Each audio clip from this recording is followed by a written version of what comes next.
வணக்கம் நண்பர்களே, வாழ்க வளமுடன். நான் தான் டாக்டர் பாலகிருஷ்ணன், கோவையிலிருந்து. புனர்பூசம், இது குருவினுடைய நட்சத்திரம். முதல் 3 பாதம் புதனுடைய ஆதிக்கம், அடுத்து ஒரு பாதம் கடகத்தில் இருக்கும். ராமபிரான் பிறந்த நட்சத்திரம்.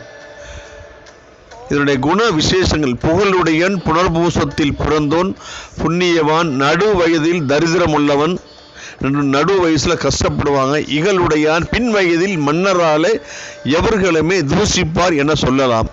திகழுடைய களத்திரத்தால் செல்வம் கொஞ்சம், திறமடைவான், வியாபார நலனிலே சற்று புகழுவைய தருபதனி, லிபனுகப்பா, புகழ்ச்சியுண்டு, மகிழ்ச்சியுண்டு, புண்ணியமானே, மிடில் ஏஜில் கொஞ்சம் கஷ்டப்படுவார்னு சொல்கிறாங்க. செக் பண்ணி பாருங்கள். உங்கள் ஹாரோஸ்கோப்பில் புனர்பூசம் நட்சத்திரத்தில் யாராவது பிறந்திருந்தீங்கன்னா, ஒரு தெய்வ நம்பிக்கை, ஒரு ஆன்மீக நம்பிக்கை, குரு பக்தி, பெரியவர்கள்ட்ட மரியாதை, எக்கனாமிக்கில் பெரிய பிரச்சனைகள் வராது. வந்தாலும் அவர் ஓவர் கம் பண்ணி வந்துடுவார். இந்த நட்சத்திரத்தில் பிறந்தவர்கள் அழகு, முகவசியம் கொண்டவர்கள், தற்புகழ்ச்சியை விரும்புவார்கள். பல தத்துவங்களையும் அறிந்தவர்கள், அதி புத்திசாலித்தனம் இருக்கும்.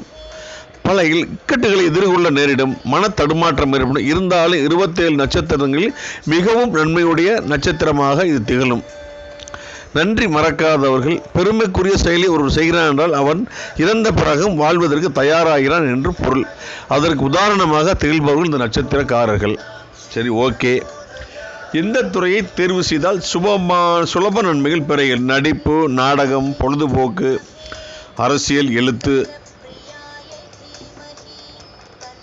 கல்வி பார்த்தீங்கன்னா BCom, MCom, leather technology, botany, மனோவியல், மருத்துவம் சார்ந்த கல்வி, சமூக பணியில் ஈடுபாடுள்ள துறைகள், வானசாஸ்திரம் போன்ற துறைகள் உயர்வை பெற்று தரும் அப்படின்னு சொல்கிறாங்க.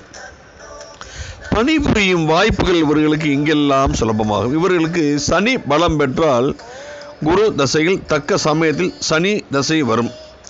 சனி மட்டும் ஜாதகத்தில் பலம் பெற்று விட்டால் எதிர்காலத்தை நல்ல விதமாக அமைத்து தருவார். பெரும் பணக்காரராக திகழும் பாக்கியம் கூட இவர்களுக்கு அமையப்பெறும். புதன் பலம் பெற்றாலும் இந்த தசை நன்மை செய்யும். வியாபாரம் பார்த்திங்கன்னா இயந்திர உதிரி பாகங்கள், கலைப்பொருட்கள், ஸ்டேஷனரி, பெட்டிக்கடை, கப்பல், கார்கோ சர்வீஸ், இதெல்லாம் அவங்க பண்ணலாம் அப்படின்னு சொல்கிறாங்க. சரிங்க, கல்யாணம் எப்போங்க நடக்கும்? பெரும்பாலும் இளமையிலேயே திருமணம் நிறைவேறிவிடும். அமையும் துணை படித்தவர்களாகவும் பணிபுரிபவர்களாகவும் அல்லது தொழில் புரிபவர்களாகவும் இருப்பார்கள். இந்த தகுதிகள் இல்லாவிடில் பரம்பரை பணக்காரர்களாக மூதாதைகள் சேர்த்து வைத்து செல்வத்தோடு இருப்பார்கள். 19, 21, 25, 28, 29, 39, 32, 34 இந்த வயதுகளில் திருமணமாகும் வாய்ப்புகள் இவர்களுக்கு உள்ளது. சரி, எப்பேற்பட்ட நோய்கள் வரும்? நரம்பு கோளாறு, காது வலி, வீக்கம், வலிமையில்லா கல்லீரல், மஞ்சள் காமாலை, நுரையீரல் தொல்லைகள் போன்றவை வரலாம். புனர்பூசம் 1, 3, 2 பாதத்தோருக்கு மேலே காண்பி 4வது பாதத்தை பிறந்தவருக்கு மார்பு, வயிறு, பேங்க்ரியாஸ் மற்றும் ரெஸ்பிரேட்டரி சிஸ்டம், உடல் மேல்பாக உறுப்புகள் பின்னடைவு போன்ற கோளாறுகள் ஏற்படும். வாஸ்துப்படி பார்த்தீங்கன்னா ஞாயிறு ஹாலிடேயாக இருந்தால் கூட இந்த நட்சத்திர உணர்வுகள் புது முயற்சிகளில் அன்றைக்கி ஒர்க் பண்ணலாம் அப்படின்னு சொல்கிறாங்க. செவ்வாய் கார், பைக், சைக்கிள் போன்றவற்றை மிஷின்களையும் பராமரிக்கலாம். புதன் கிழமை கல்வி, கலை, சங்கீதம் போன்றவற்றை கற்றுக்கொள்ளலாம். வியாழம் திருமண ஏற்பாடுகளை செய்யலாம் அப்படின்னு சொல்கிறாங்க. சரி, இவங்களுக்கு அதிர்ஷ்டமான எண்கள் 3, 5. அதிர்ஷ்ட தேவதை மகாலட்சுமி. அதிர்ஷ்ட கிழமை புதன், வியாழன். அதிர்ஷ்ட நிறம் பொன்னிறம். அதிர்ஷ்டங்கள் மரகதம், புஷ்பராகம்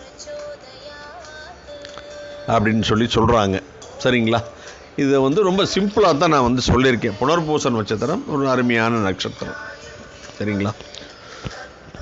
உங்களுக்கு அஸ்ட்ராலஜி, ப்ரிடிக்ஷன், ரெமடிஸ், ஜோதிட பாடம் படிக்கணும், ஜோதிடம் கற்றுக்கணும், கற்றுட்டு இருந்தீங்கன்னா டிகிரி படிக்கணும், டிகிரி படிச்சிருந்தா மாஸ்டர்ஸ் படிக்கணும், மாஸ்டர்ஸ் படிச்சிருந்தால் பிஹெச்டி படிக்கணும்னு உங்களுக்கு ஆசைகள் இருந்தால் எங்கூட தொடர்பு கொள்ளலாம். நான் நீங்கள் பிஹெச்டி படிக்கிறவரை நான் சப்போர்ட் பண்ணுவேன். சரிங்களா? என்னுடைய ஆஃபீஸ் கோயம்புத்தூரில் சிங்காநல்லூர் பஸ் ஸ்டாண்டுக்கு முன்னால் இருக்குது. என்னுடைய கான்டாக்ட் நம்பர் 9952615649. இந்த நம்பரில் நீங்கள் கான்டாக்ட் பண்ணிட்டு அப்பாயின்மெண்ட் ஃபிக்ஸ் பண்ணிவிட்டு வரலாம். சரிங்களா? மீண்டும் ஒரு நல்ல பதிவில் நான் உங்களை சந்திக்கிறேன். உங்களிடம் விடைபெறுவது உங்கள் அன்பு நண்பன்.